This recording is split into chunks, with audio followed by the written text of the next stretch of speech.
तो चलिए शुरू करते हैं महत्वपूर्ण संगठन इंपॉर्टेंट ऑर्गेनाइजेशन की पहले पार्ट में आज हम लोग पढ़ेंगे ब्रिक्स देशों के बारे में। ब्रिक्स देश Brazil, Russia, India, China, south Africa का एक संगठन है जो कि पूरी दुनिया का सबसे ताकतवर संगठन है दोस्त, सबसे ज्यादा ताकतवर संगठन है। ठीक है, America, Italy, France, Canada, Germany, France, बहुत सारे ऐसे देश हैं जो डेवलप्ड हैं। ठीक है, और इनका दबदबा है। आज हम जानते हैं कि पूरे विश्व की राजनीति में यूरोप और अमेरिका दोनों का दबदबा बढ़ता जा रहा है। इसी चीज को दबाने के लिए इन 5 देशों ने अपना एक संगठन बनाया है जिसका नाम है ब्राजील, रशिया, इंडिया, चाइना और साउथ अफ्रीका। खास बात क्या है? खास बात यह है कि ये पांचों देश जो हैं वो अमेरिका और यूरोप को चुनौती देते हैं। समझ में आया? लेकिन डिप्लोमेटिक तरीके से, डायरेक्ट चैलेंज नहीं मारते। समझे? अब मैं आपको आज बताता हूं। मैं ये सीरीज स्टार्ट कर रहा हूं। ये सीरीज क्या है? ये है महत्वपूर्ण संगठन की। दुनिया में बहुत सारे संगठन हैं जिसमें बहुत सारे देश एक दूसरे के साथ जुड़कर एक दूसरे को मदद करते हैं ताकि अमेरिका और यूरोप जैसे देशों को चुनौती दी जा सके। चुनौती कैसी?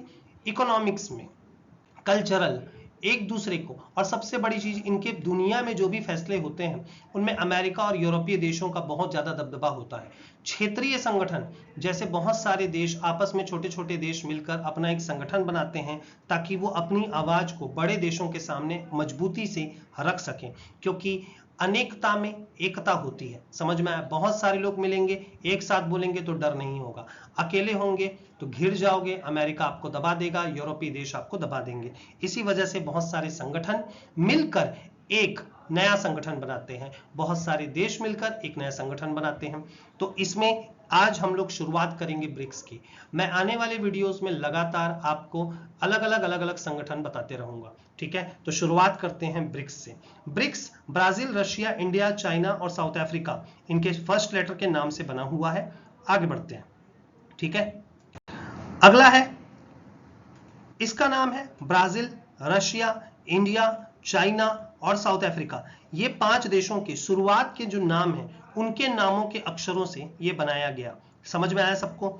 ठीक है, आगे बढ़ते हैं। ब्रिक्स शब्द का सबसे पहला प्रयोग 2001 में गोल्डमैन सैक्स कंपनी जो है उसके प्रमुख अर्थशास्त्री जिम ओ'नील ने दिया था। इस भाई साहब ने ये नाम दिया था। उन्होंने ब्राजील, रशिया, भारत और चीन, पहले शुरुआत में ब्रिक बोला था, के नामों के पहले अक्षरों को मिलाकर यह संक्षिप्त नाम बनाया था और भविष्यवाणी की थी कि 21st सेंचुरी मतलब सन 2000 से 2100 में ये इकोनॉमी दुनिया के सबसे बड़े मंच पर सबसे आगे होगी। बाद में इन देशों ने इसे वास्तविक राजनीतिक और आर्थिक मंच बना दिया। तो जिम ओ'नील ने सबसे पहले 2001 में, जो गोल्डमैन सैक्स के क्या थे, आपके इकोनॉमिस्ट थे, उन्होंने सबसे पहले ये कहा कि अगर ये 4 देश मिल जाए तो दुनिया में अमेरिका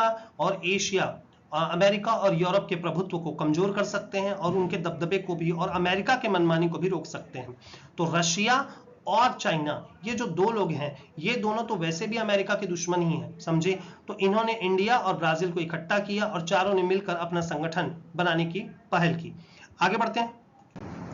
साउथ अफ्रीका का शामिल होना 2010 में साउथ अफ्रीका इस ग्रुप का हिस्सा बना, जिससे ब्रिक्स का नाम बदलकर क्या हो गया दोस्त? ब्रिक्स हो गया। 2009 में पहली बार ब्रिक्स की पहली बैठक हुई थी।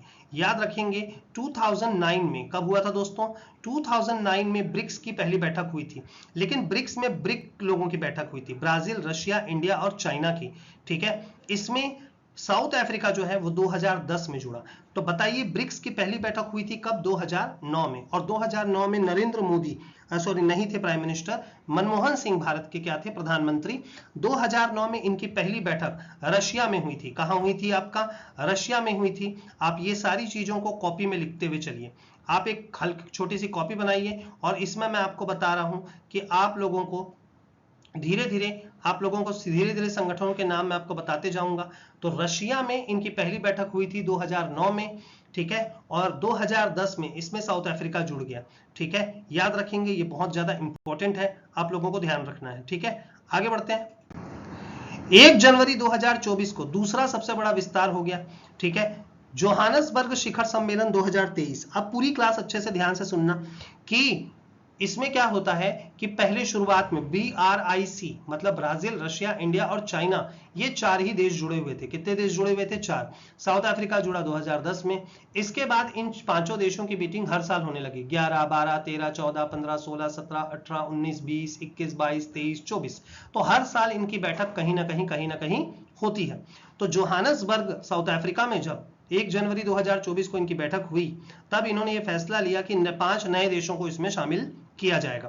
तो इसमें कौन कौन शामिल हुए आपके? इजिप्ट मतलब मिस्र जहां पे गीजा पिरामिड में, इथियोपिया, ठीक है, ईरान, सऊदी अरबिया और यूएई, इन सबको 1 जनवरी 2024 को शामिल कर लिया गया।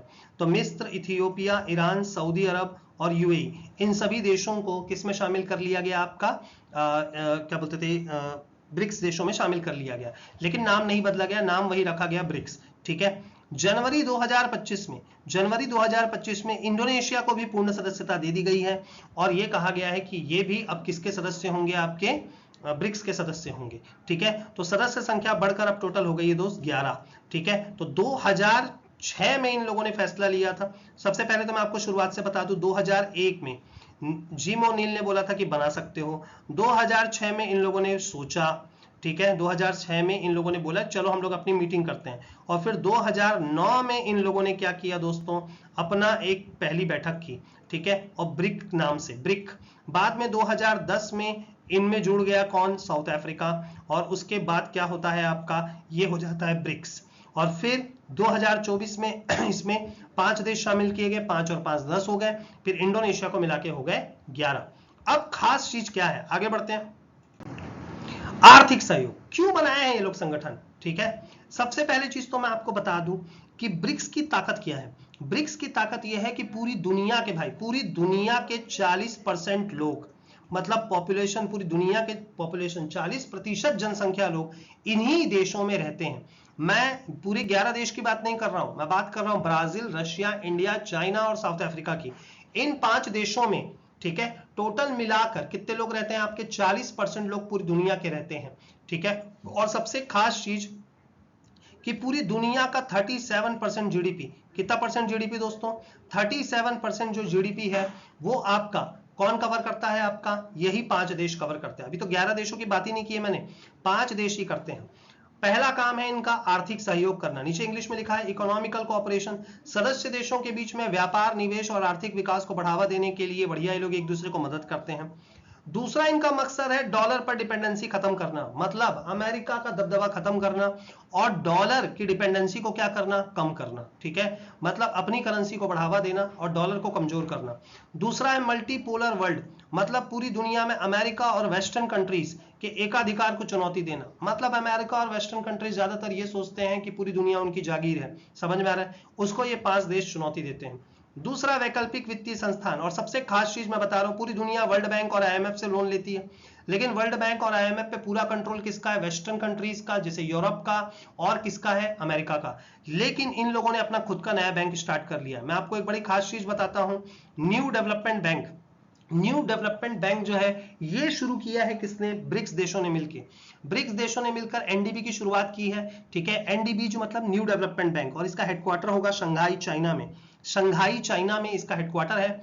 ठीक है। और ये 5 देश, अब इसके साथ 6 देश और मिल गए हैं। ये 11 देशों को एक दूसरे को ये लोग लोन देंगे, जिससे वर्ल्ड बैंक और आईएमएफ के ऊपर इनकी डिपेंडेंसी, निर्भरता कम हो जाएगी, जिससे इन्हें और विकल्प मिल जाएंगे। समझ में आ रहा है? और फिर ब्लैकमेलिंग का शिकार नहीं होना पड़ेगा, किसके? अमेरिका और यूरोप का। समझ में आ रहा है सबको? आगे ग्लोबल साउथ की आवाज, वैश्विक मंचों पर एशिया की, अफ्रीका की और लैटिन अमेरिका जैसे देशों की आवाजों को उठाएगा ब्रिक्स, और उठाता भी जा रहा है। नहीं समझे? मतलब अगर एशिया, अफ्रीका और इन सभी देशों की क्या कर रहा है? वो आपका वैश्विक मंचों पर इन सब की आवाज बहुत मजबूती से उठा रहा है। कौन? आपका ब्रिक्स संगठन। समझ में आ रहा है? तो ब्रिक्स के बारे में बहुत कुछ मैंने आपको बताया है, सब लिख कर रखना। समझ में आ रहा है आपको? ये बहुत इंपॉर्टेंट है।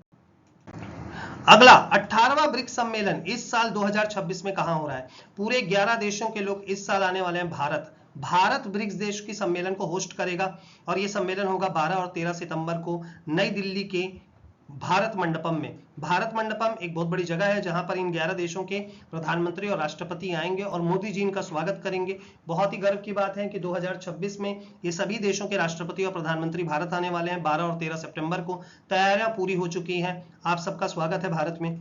ब्रिक्स 2026 की अध्यक्षता भारत के पास है। भारत द्वारा निर्धारित लक्ष्य ब्रिक्स 2026 की ऑफिशियल थीम क्या है? ये क्वेश्चन जरूर एग्जाम में आएगा। इसका नाम है building for resilience, innovation, cooperation and sustainability.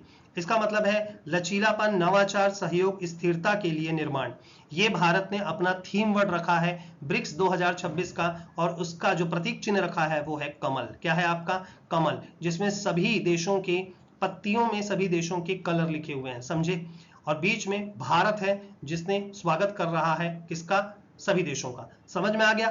तो ये है। धन्यवाद दोस्तों, आप सबका थैंक यू। और अभी मैं आपको सामने लेकर आया हूं ब्रिक्स, और आगे कई और संगठन के बारे में हम लोग पढ़ेंगे। आप लोग नोट डाउन करते हुए चलिए। अगला संगठन जो भी होगा आपके लिए जल्दी वीडियो आएगा। धन्यवाद।